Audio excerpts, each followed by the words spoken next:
Hello everyone, this side Vibha. I welcome you to your own educational hub channel where we learn and grow together. तो आगे बढ़ने से पहले मैं आप सभी को रिक्वेस्ट करूँगी कि अगर आप मेरे चैनल पर न्यू हैं तो प्लीज़ मेरे चैनल को सब्सक्राइब करना ना भूलें अगर आपने अभी तक नहीं किया है, और प्रेस द बेल आइकन ताकि जब मैं अपनी कोई न्यू वीडियो अपलोड करूँ तो आपको सबसे पहले नोटिफिकेशन आए।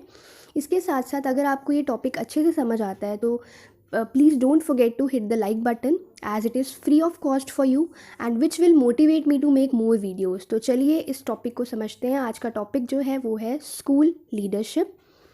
तो आज हम इसमें क्या क्या पढ़ने वाले हैं देख लेते हैं। सबसे पहले हम जानेंगे इंट्रोडक्शन स्कूल लीडरशिप की। देन व्हाट इज़ लीडरशिप, किसको बोलते हैं, what is school leadership, then characteristics of leadership, then some more qualities of a good leader के बारे में जानेंगे। Role of leader in different areas, क्या क्या रोल्स होते हैं, एडवांटेजेस जानेंगे लीडरशिप के, देन डिसएडवांटेजेस भी जानेंगे, एंड एट द एंड हम इस पूरी पीपीटी को कंक्लूड करेंगे। पहले जानते हैं इंट्रोडक्शन में क्या है।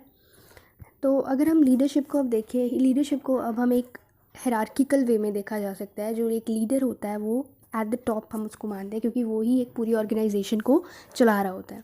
तो लीडरशिप जो है वो बहुत ही मेजर रोल प्ले करती है किसी भी ऑर्गेनाइजेशन में। और यहाँ पर हम स्कूल के कंटेक्स्ट में बात करें तो स्कूल की जो अचीवमेंट है या कोई भी उसमें जो इम्प्रूवमेंट लानी है, लर्निंग को इफ़ेक्टिव बनाना है, जो कि पॉजिटिवली अफेक्ट करता है इंस्टीट्यूशन को या सोसाइटी को या क्वालिटी ऑफ लाइफ को, इस तरह से जो एक प्रिंसिपल है स्कूल का उसको अप्लाई करने चाहिए। कई सारे सेवरल क्वालिटीज़ या स्कूल लीडरशिप प्रैक्टिस करनी चाहिए ताकि एक अफेक्टिव वे ऑफ लर्निंग जो है बच्चों के लिए इम्प्लीमेंट की जा सके। स्कूल अचीवमेंट जो है और उसकी जो सक्सेस है ऑफ स्कूल की, वो रिस्पॉन्सिबिलिटी है एक स्कूल लीडर की और एक सोसाइटी की।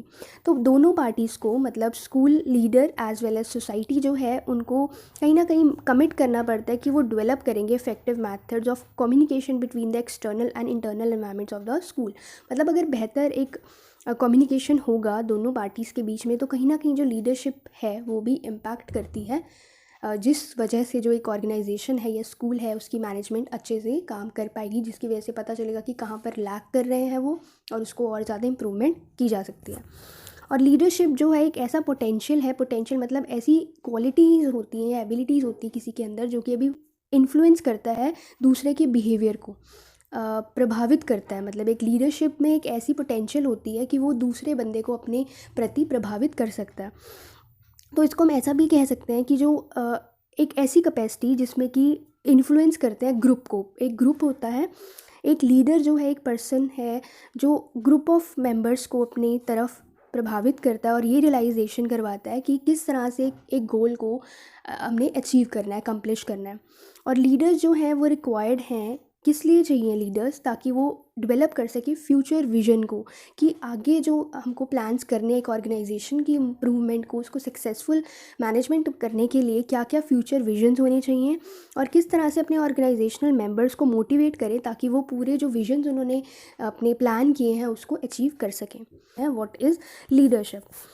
सो लीडर क्या है, एक लीडर जो है एक ऐसा पर्सन है जिसमें योग्यता होती है कि वो ग्रुप ऑफ मेंबर्स को लीड करता है। मतलब उसके जो ग्रुप ऑफ मेंबर्स हैं वो एक लीडर को फॉलो करते हैं टूवर्ड्स अ स्पेसिफिक गोल, कि एक गोल है जो उन्होंने ऑर्गेनाइजेशन के प्रति डिसाइड किया कि हमने ये चीज़ अचीव करनी है। तो उसको अचीव करने के लिए उनका जो लीडर है वो गाइड करेगा कि क्या क्या स्टेप्स लिए जाएंगे कि हम इस स्टेप्स के द्वारा इस चीज़ को अचीव कर सकते हैं। The leader act as some kind of expert. अब लीडर है तो वो एक्सपर्ट होगा कहीं ना कहीं, किसके लिए, फॉर द मेंबर्स, उन मेंबर्स के लिए जो जिस ऑर्गेनाइजेशन के वो मेंबर हैं, उनका जो लीडर है वो उनको गाइड करेगा क्योंकि वो एक्सपर्ट है कि किस तरह से इंटरनल रिलेशनशिप को भी कंट्रोल करना है। द लीडरशिप एक ऐसा प्रोसेस है जिसमें कि an executive can direct, executive मतलब एक कंसर्न्ड मैनेजिंग जो प्लानर है उस ऑर्गेनाइजेशन का, वो डायरेक्ट करेगा, गाइड करेगा या इन्फ्लुएंस करता है सेम वही बिहेवियर को, वर्क को towards of others towards accomplishment. मतलब दूसरों को प्रभावित करता है कि एक अचीव करने के लिए स्पेसिफिक गोल को किस तरह से गिवन सिचुएशन में काम करना है। The leadership is associated. अब लीडरशिप को हम जोड़ सकते हैं किन किन किन चीज़ों के साथ, पावर के साथ, क्योंकि पावर आ जाती है, लीडरशिप जो परफॉर्म कर रहा होता है उसके पास एक अथॉरिटी होती है, उसकी पोजीशन होती है, एक हायर पोजीशन होती है एंड एन एबिलिटी होती है कि वो लोगों को प्रभावित करता है अपनी फंक्शनिंग के लिए। लीडरशिप एबिलिटी है कि वो मैनेजर होता है जो इंड्यूस करता है, इंड्यूस मतलब परसुएड, मना लेता है अपने सबॉर्डिनेट्स, अपने एम्प्लॉयज़ को कि वो किस तरह से काम करे, कॉन्फिडेंस के साथ, ज़ील के साथ, ज़ील मतलब पूरी एक्साइटमेंट, ग्रेट एनर्जी के साथ वो काम कर सके। तो ये सब जो है लीडरशिप को हम डिफ़ाइन कर सकते हैं इस तरीके से। कि वे में बात करें तो स्कूल लीडरशिप को हम डिफ़ाइन कर सकते हैं as all administrative and management task focusing on student outcomes. अब देखो, एक स्कूल लीडरशिप है तो स्कूल लीडर का काम क्या होगा कि स्कूल में जितने भी बच्चे हैं उनकी जो लर्निंग है वो वैसी आउटकम को ला सके, उनको अचीव करा सकें कि उनका स्कूल मैनेजमेंट अच्छा चले और ज़्यादा से ज़्यादा एडमिशन हो, बच्चे अच्छी क्वालिटी ऑफ एजुकेशन मिले। तो ये सारा काम जो है लीडरशिप है, स्कूल लीडरशिप के थ्रू किया जा सकता है। और ये इनके अंडर जो है एडमिनिस्ट्रेशन और जो भी मैनेजमेंट है वो फोकस करता है स्टूडेंट की आउटकम, जो रिजल्ट्स है वो कैसे लेकर आना है। मेन रिस्पॉन्सिबिलिटीज़ अगर हम देखें, क्या क्या मेन रिस्पॉन्सिबिलिटीज़ आती हैं स्कूल लीडरशिप में, ये एम्पावर करते हैं टीचर्स को, जिसमें टीचर्स आ जाते हैं, building and developing individual potential. अब जो भी सारी क्वालिटीज़ हैं स्कूल के अंडर, उसका इंफ्रास्ट्रक्चर, उसके रिसोर्सेज जो प्रोवाइड करने हैं, वो सारी इंडिविजुअल पोटेंशियल की तरफ फोकस करते हैं। और क्रिएट करते हैं ऑर्गेनाइजेशनल लर्निंग एनवायरनमेंट, एक ऐसा एनवायरनमेंट क्रिएट करना जहाँ पे लर्निंग एनवायरनमेंट अच्छा हो बच्चे के लिए। Respond to the changing social and economic environment, और बदलते चेंजिंग सोशल इकोनॉमिक एनवायरनमेंट के साथ साथ उसको कोप अप करे, रिस्पॉन्ड करे। इंटीग्रेट मैनी लीडरशिप स्टाइल, अब कई सारे अलग अलग मेथड्स या लीडरशिप को ज्वाइन करे, अलग अलग स्टाइल्स को ज्वाइन करे ताकि वो स्कूल की मैनेजमेंट को इम्प्रूव कर सके, इंडिविजुअल को इम्प्रूव कर सके। और इंफॉर्मेशन टेक्नोलॉजी जो है आजकल के टाइम में, टेक्नोलॉजी का वर्ल्ड है, तो उसके साथ साथ चल सके, अपने पेस को चला सके एंड इंस्ट्रक्शनल कैपेसिटीज़ को भी बिल्ड कर सके।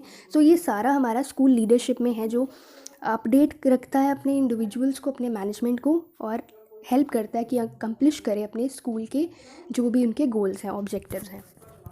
करेक्टरिस्टिक्स ऑफ लीडर मतलब क्या क्वालिटीज़ हैं होनी चाहिए एक लीडरशिप में, ठीक है। तो करेक्टरिस्टिक्स है, पहला is vision and foresight. Vision and foresight का मतलब है एक लीडर जो है उसके पास ऐसी क्वालिटी होनी चाहिए कि वो लुक फॉरवर्ड, मतलब आगे फ्यूचर के लिए प्लान कर सके, एनविजन कर सके कि क्या क्या कॉन्सिक्वेंसेस हो सकते हैं एक एक्टिविटी के, तो वो पूरा प्लान बना सके जिसको फॉलो अप किया जाएगा by the members of the organisation, उसको फॉलो करेंगे, ये quality. Then comes the intelligence. अब एक लीडर जो है उसको इंटेलिजेंट होना भी चाहिए। क्यों होना चाहिए? ताकि वो एग्जामिन कर सके, एनालाइज कर सके हर एक सिचुएशन को, जो भी प्रॉब्लम है, और उस प्रॉब्लम को वो एनालाइज करके उस लॉजिक के साथ मतलब सोल्यूशन फाइंड आउट कर सके जो कि वर्केबल हो उस सिचुएशन में, उसको सॉर्ट आउट करने के लिए। Then comes communicative skills. अब एक लीडर जो है उसको गुड कम्युनिकेटर होना भी बहुत ज़रूरी है। क्यों?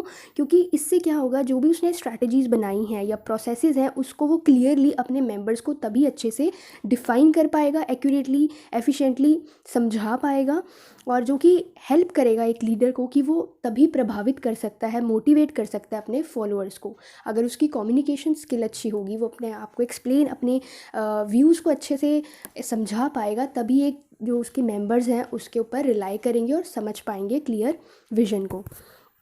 डिसिसिवनेस का मतलब है एक लीडर जो है उसके पास डिसीज़न मेकिंग एबिलिटी होनी चाहिए। क्योंकि डिसीज़न मेकिंग क्यों, एक लीडर जो है उसका उसके ऊपर ही जो मेंबर्स हैं रिलाई करते हैं, फेथ करते हैं और करेज रखते हैं, मतलब करेज होना चाहिए एक लीडर का, ताकि वो अपने कन्विक्शन, मतलब जो भी उसकी धारणा है, बिलीफ है किसी चीज़ के रिगार्डिंग, उसको वो पूरा इफ़ेक्टिवली चला सके। प्लान के लिए उसकी कन्विक्शन है, उसको अच्छे से फॉलोअप तभी कर पाएगा अगर वो खुद डिसीजन मेकिंग अच्छे से करता है, तभी उसके अपने फॉलोअर्स को भी वो गाइड कर पाएगा। Then sense of accountability. अब सेंस ऑफ अकाउंटेबिलिटी का मतलब है कि सेंस ऑफ रिस्पॉन्सिबिलिटी, जो उसने एक रिस्पॉन्सिबिलिटी लिया। अकाउंटेबिलिटी मीन्स कि आंसरेबल, जो अपने एक्शंस वो ले रहा है उसके लिए वो आंसरेबल भी हो, कि वो किस तरह से वो काम कर रहा है टुवर्ड्स द ऑर्गेनाइजेशन गोल्स, जो भी उसने प्लान आउट किया है फॉर द ग्रुप और for the organisation. Because only then he can bring out the maximum of capabilities of the group members, तभी वो अपने मेंबर्स के लिए कैपेबिलिटी जो उसके अंदर है वो उसको अच्छे से निकाल पाएगा, उभार पाएगा, अगर उसमें खुद में सेंस ऑफ अकाउंटेबिलिटी है, आंसरेबल है, जो भी अपने वो एक्शंस ले रहा है। Then self confidence and will power. अब एक लीडर का सेल्फ कॉन्फिडेंस और उसमें विल पावर होना भी बहुत ज़रूरी है, क्योंकि हम ये कह सकते हैं कि सेल्फ कॉन्फिडेंस और विल पावर के बिना वो अपने सबॉर्डिनेट्स को भी कॉन्फिडेंटली जो उसने प्लान बनाया है उसको वो नहीं परसुएड कर पाएगा, नहीं इन्फ्लुएंस कर पाएगा अपने मेंबर्स को भी। और इसी तरह से वो अगर उसमें सेल्फ कॉन्फिडेंस होगा, विल पावर होगी, तो वो सिचुएशन को फुल विल पावर के साथ भी हैंडल कर सकता है अगर वो खुद कॉन्फिडेंट है। अंडरस्टैंडिंग। अब एक लीडर का अंडरस्टैंडेबल होना मतलब वो समझ सके किसको प्रॉब्लम्स को, या कोई भी कंप्लेंट है अगर एम्प्लॉय करता है उसको, तो उसको एक पूरा अंडरस्टैंडिंग एबिलिटी होनी चाहिए उसके अंदर कि वो अपने ऑर्गेनाइजेशन की नीड्स को या अपने जो एस्पिरेशंस हैं अपने सबॉर्डिनेट्स की, अपने एम्प्लॉयज़ की, फॉलोअर्स की, कि वो उनके साथ फेयर जजमेंट कर सके। ये क्या हेल्प कर रही है, कहीं ना कहीं ह्यूमन रिलेशंस को हेल्प करती है और पर्सनल कांटेक्ट भी बना रही है विद एम्प्लॉयज़ के साथ अगर वो अच्छे से अंडरस्टैंड करता है। देन ह्यूमनिस्ट भी कहीं ना कहीं ऑलमोस्ट सेम ही है कि ह्यूमनिस्ट बिहेवियर जो होना चाहिए एक लीडर का, ह्यूमनिस्ट होना चाहिए जो कि डील करता है विद ह्यूमन के साथ, इन पर्सनल कॉन्टैक्ट हो उसके, और he has to handle personal problems को भी उसको देखना चाहिए of his subordinates with great care and attention. Suppose कि अगर कोई ऑर्गेनाइजेशन में अच्छे से काम नहीं कर पा रहा है, ये भी हो सकता है क्योंकि उसके कुछ पर्सनल रीजंस है, फैमिली इश्यूज़ है वो फेस कर रहा है, तो उस सिचुएशन में उसको किस तरह से डील करना है, तो वो सब एक लीडर को समझना आना चाहिए। ट्रांसपेरेंसी। अब ट्रांसपेरेंसी का मतलब क्या है? ट्रांसपेरेंसी एक टर्म है दैट मीन्स कि कोई भी वर्क जो है वो सीक्रेटिव नहीं होना चाहिए ऑर्गेनाइजेशन के लिए, है वो free from any attempt to hide something, मतलब ऑर्गेनाइजेशन के मेंबर से छुपी नहीं होनी चाहिए, सब कुछ क्लियर होना चाहिए। जितना ओपन अप होगा सब कुछ ऑर्गेनाइजेशन के मेंबर्स को उनके गोल्स के बारे में, चैलेंजेस और ईजियर होगा इतना ही एम्प्लॉय के लिए कि उसको समझ सकें और उसके अकॉर्डिंग वो अपना रोल परफॉर्म कर सके इंडिविजुअली, ताकि जो है एक एम्प्लॉय जो है या फॉलोअर है उनको अच्छे से फॉलो कर सके, और जो कि कंपनी के लिए ऑर्गेनाइजेशन की ओवरऑल सक्सेस के लिए बहुत हेल्पफुल होगा। Encourage risk taking and innovation. अब एक लीडर को क्या करना आना चाहिए? इनकरेज करना चाहिए कि वो रिस्क टेकिंग भी हो, रिस्क टेकर होगा तभी वो नवे नवे आइडियाज़ ला पाएगा, ठीक है। अब इनोवेशंस हो पाएंगी जो कि आज के टाइम पे मतलब अपडेट रहने के लिए, ऑर्गेनाइजेशन को अप टू डेट रखने के लिए कई सारे इनोवेशंस लाने भी ज़रूरी हैं, जो कि एक क्रिटिकल इवैल्यूएशन भी करना आना चाहिए जो कि एस्टेब्लिश करता है मेंटेनिंग कंपनीज कॉम्पिटिटिव एडवांटेज की, और जो ऑर्गेनाइजेशंस हैं उनके साथ कैसे कम्पीट करके चलना है, कैसे आगे पहुंचना है। तो वो सब जो एक ग्रेट लीडर रिकोगनाइज़ करता है और इनकरेज करता है अपने एम्प्लॉयज़ को भी।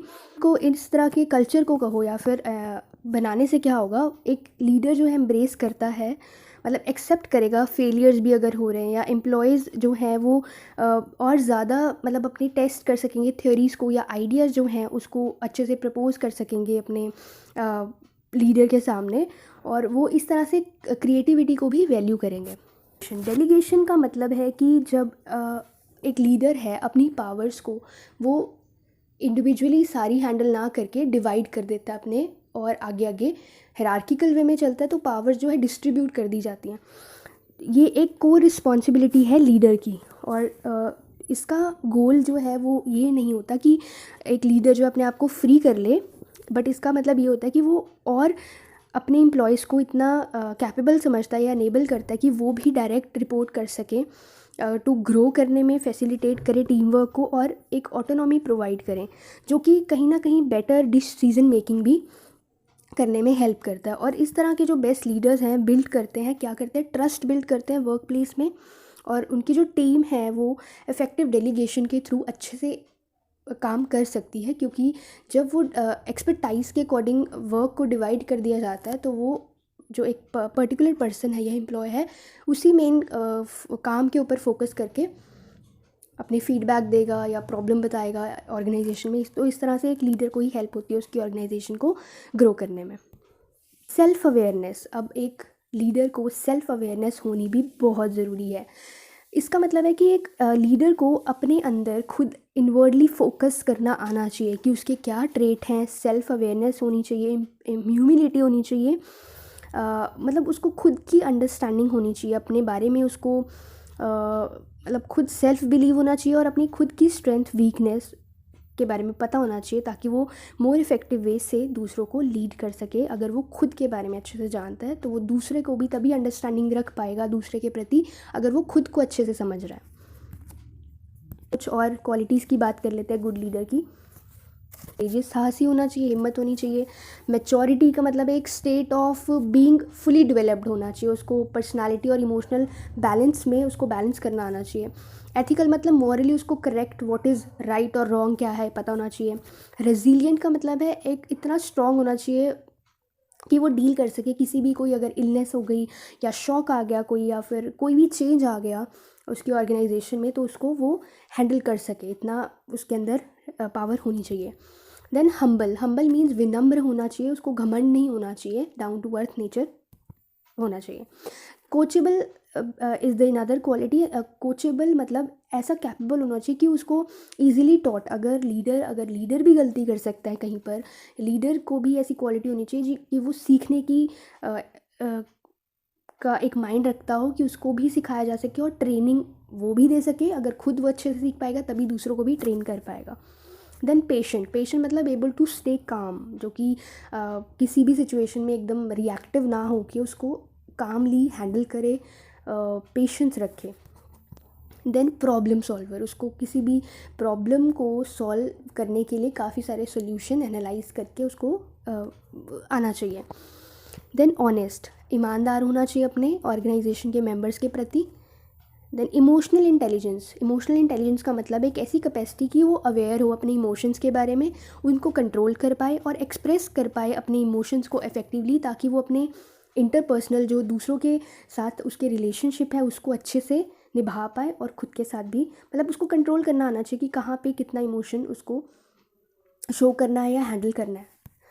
अब एक लीडर को पर्पसफुल होना भी बहुत ज़रूरी है, कि एक ऑर्गेनाइजेशन को क्या ऑब्जेक्टिव होने चाहिए, क्या गोल्स हैं, कहाँ पे वो देखता है अपनी ऑर्गेनाइजेशन को इन कमिंग ईयर्स, जितने भी वो चाहता है, तो उसके अकॉर्डिंग उसको पर्पस फाइंड आउट करना चाहिए अपनी ऑर्गेनाइजेशन का, क्या पर्पस है, किस लिए काम कर रहा है वो।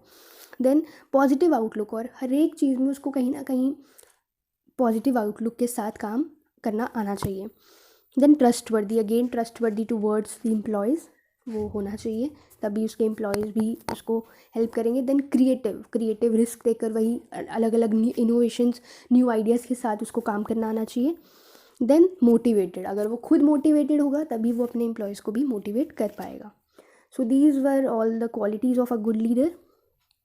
रोल ऑफ स्कूल लीडर, अब हम स्कूल लीडर के स्पेसिफिकली बात करेंगे कि एक स्कूल लीडर, अगर हम स्कूल में जाते हैं तो वहाँ पर किस तरह से क्या काम होता है एक स्कूल लीडर का। तो फर्स्ट इज़ प्लानिंग, वो प्लानिंग करता है, स्कूल लीडर जो है प्लान करेगा, इसके बारे में अभी हम आगे डेप्थ में बात करेंगे। देन ऑर्गेनाइजेशन एंड एडमिनिस्ट्रेशन, वो किस तरह से हैंडल कर रहा है, रोल इसका क्या है इसमें। देन सुपरविजन करता है school leader and evaluation. So let's begin. सबसे पहले हम पढ़ लेते हैं कि प्लानिंग में क्या आएगा। एक लीडर जो है स्कूल का, उसको कई सारी रिस्पॉन्सिबिलिटीज़ जो हैं बियर करता है वो, जैसे कि पहला है planning.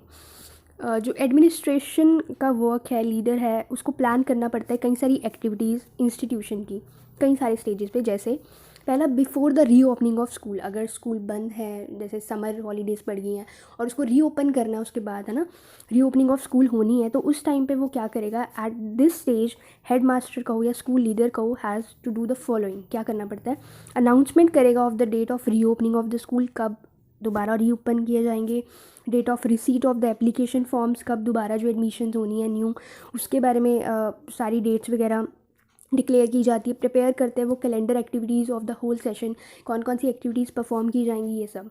Then checking the furniture, other equipment and availability of text book, ये सब जो चीज़ें हैं वो ध्यान में रखते हैं। Then comes taking the steps for the appointment of teachers, अब कई सारे अपॉइंटमेंट्स होते हैं, न्यू टीचर्स भी आने होते हैं, रिक्रूटमेंट होती है अदर स्टाफ मेम्बर्स की अगर नेसेसरी है, तो वो सब before the reopening of school के लिए प्लानिंग करते हैं। देन अंडर प्लानिंग ही हम अब बात करें अभी on the opening day of the school. अब बात करेंगे ओपनिंग, जब अब स्कूल की ओपनिंग हो गई है तो क्या करेंगे, distribution of work among the teachers. अब जब स्कूल रीओपन हो चुका है, ओपन हो गया है, तो अब डिस्ट्रीब्यूशन ऑफ वर्क, क्या टीचर्स कौन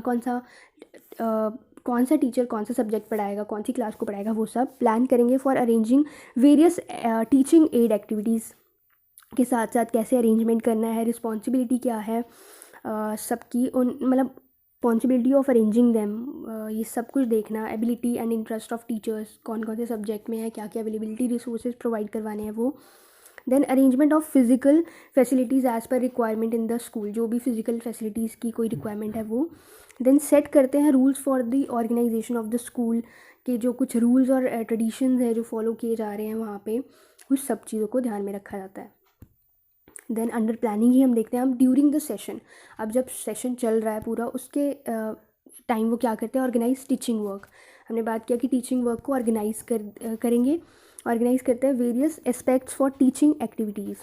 देन अरेंज एग्जामिनेशन और इवेल्युएशन को वो ध्यान में रखते हैं। Then to arrange for room invigilation at examination period, मतलब जब ड्यूटीज़ लगती हैं एग्जामिनेशन के टाइम पे वो। Then to arrange for verification of return work of students and school records, कैसे मैनेजमेंट करना है, कौन वेरीफाई करेगा रिटर्न वर्क को, वो सब कुछ ड्यूरिंग द सेशन देखा जाता है। देन अब at the end of the session, जब सेशन का एंड होने वाला है तो तब क्या प्लान किया जाता है, वो प्रिपेयर करते हैं एनुअल रिपोर्ट्स ऑफ स्टूडेंट्स की, एनुअल रिपोर्ट्स को। ऑर्गेनाइज एनुअल एक्टिविटीज़ क्या क्या होनी है वो करेंगे। To formulate the rules of class promotion. Then preparation of the next session की प्रिपरेशन करते हैं। Then comes second organisation and administration. हम अभी यहाँ पर 4 रोल की बात कर रहे हैं मेनली, अभी हमने प्लानिंग की बात की, तो अब हम सेकेंड पे आ गए हैं, ऑर्गेनाइजेशन और एडमिनिस्ट्रेशन के बारे में बात करेंगे यहाँ पे। To make the organisation democratic through personal relationship, democratic मतलब जहाँ पे ओपनली वो सब अपने विचार व्यक्त कर रहे हैं, बोल रहे हैं, सब कुछ मतलब एक्टिव पार्टिसिपेशन हो रही है, शेयरिंग ऑफ पावर और रिस्पॉन्सिबिलिटी हो रही है, वो सब यह रोल प्ले करता है एक leader. Then to promote effectiveness और एफिशिएंसी के साथ जो भी पर्पस को अचीव करना है उसको प्रमोट करते हैं वो। To lay down the structure of the organisation, को किस तरह से कुछ गाइडलाइंस है या पैटर्न पोजीशंस हैं और रिलेशनशिप्स हैं उसको कैसे फॉलोअप करना है वो सब भी ले डाउन किया जाता है। और ड्यूटीज़ और रिस्पॉन्सिबिलिटीज़ असाइन करता है एक लीडर एडमिनिस्ट्रेशन के लिए, ऑर्गेनाइजेशन के लिए, और सिक्योर करता है कि सस्टेन और परसिस्टेंट कॉपरेशन हो टीचर्स के बीच में, अदर एम्प्लॉयज़ के बीच में, ताकि जो इंस्टीट्यूशन है वो इफेक्टिवली काम कर सके। Then third comes supervision. अब सुपरविजन मतलब निगरानी रखना एक तरह से। Through supervision only leader can acquire the knowledge of all the activities. अब एक सुपरवाइज करता है कि जो भी गाइडलाइंस बनाई गई हैं क्या वो इफ़ेक्टिवली इम्प्लीमेंट की जा रही हैं स्कूल के द्वारा, ताकि वो सक्सेसफुल हो सके। और सुपरविजन का मतलब ये नहीं है कि फॉल्ट फाइंडिंग, मतलब कि सिर्फ एरर्स ही फाइंड आउट करने हैं। इसका मतलब है कि उनको गाइडिंग एज अ गाइड जो है एक लीडर परफॉर्म करेगा या मोटिवेट करेगा अपने स्टाफ को कि वो अपना और बेस्ट ला सके, ताकि वो ऑल राउंड डेवलपमेंट कर सके बच्चों का। और इन ब्रीफ में अगर हम सुपरविजन बात करें बाय द हेड, जो कि इंक्लूड करता है supervision of school office, instructional work, curriculum, transaction, school plant, school supplies, physical and health programme, co curricular activities, school finances, आगे professional development of the staff, school community relationships etcetera. तो ये सब थे हमारे supervision. Then comes the evaluation, the last one, जो last role हम बात करेंगे स्कूल लीडर की वो है इवेल्युएट करना। अब जितना भी ले डाउन किया सारी गाइडलाइंस को, रेगुलेशंस बनाए, प्लानिंग्स की, ओपनिंग में, ड्यूरिंग में, जो भी हमने अभी पढ़ा, उसके बाद वो लास्ट स्टेज जो है इवेल्युएट करते हैं। इवेल्युएशन कैसा होता है, ये सबसे इंपॉर्टेंट ड्यूटी है स्कूल लीडर की कि वो इवेल्युएट करेगा अपने टोटल अरेंजमेंट को फ्रॉम टाइम टू टाइम। जो भी एक लीडर प्रोवाइड करवा रहा है अपनी फैसिलिटीज़ स्कूल में दे रहा है, उसको इवेल्युएट करेगा कि वो किस हद तक इम्प्लीमेंट हो पा रही है उनकी planning.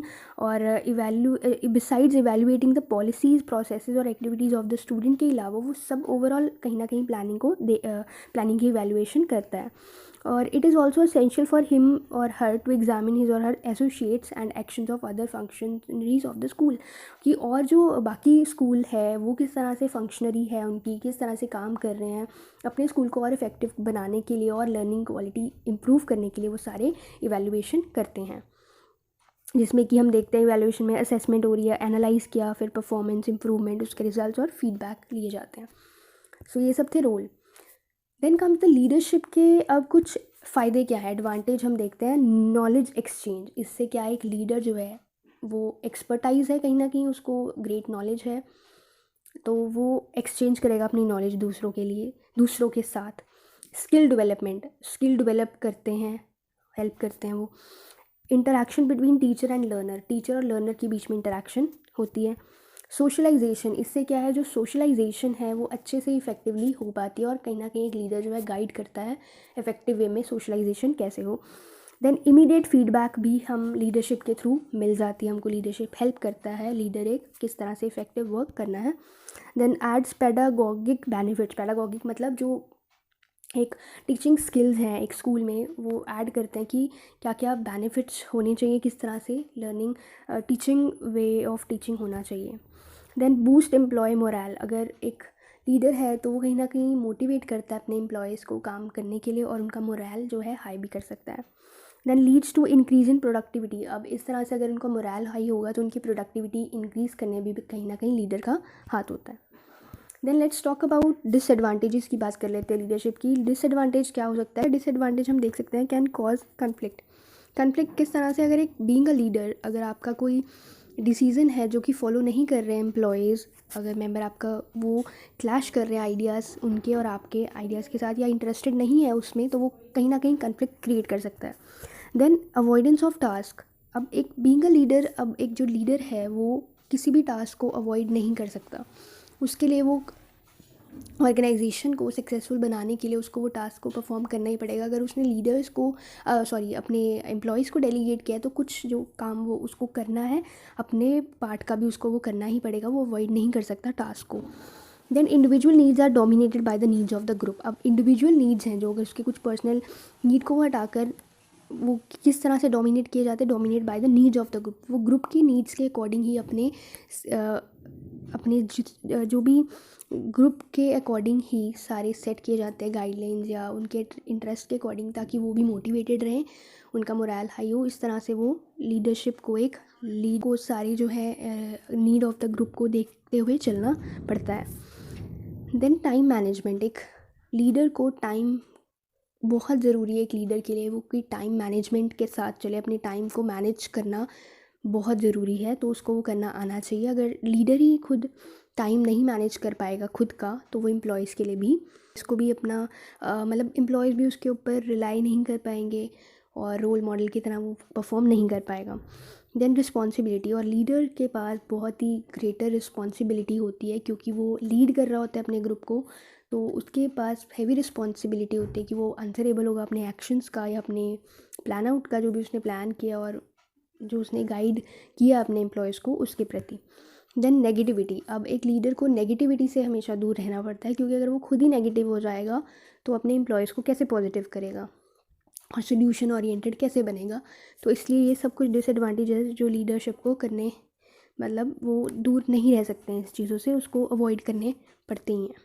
So this was the disadvantages. Now we will come to the conclusion part. अब हम इसका कंक्लूड कैसे कर सकते हैं।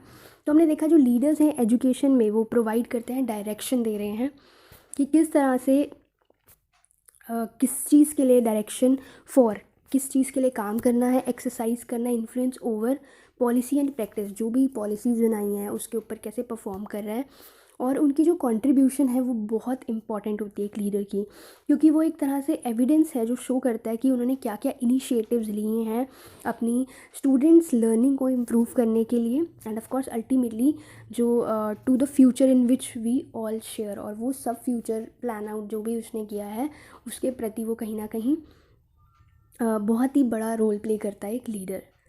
So this was all about the topic of school leadership. I hope आपको ये पसंद आया। तो अगर आपने ये वीडियो यहाँ तक देखा है तो मेरे प्लीज़ आई रिक्वेस्ट यू कि मेरे चैनल को सब्सक्राइब करें और लाइक ज़रूर करें, ताकि मैं आपके लिए और ऐसी वीडियोज़ लाती रहूँ और आपका लाइक देखकर मैं मोटिवेट होकर और ऐसी वीडियोज़ बनाऊँ।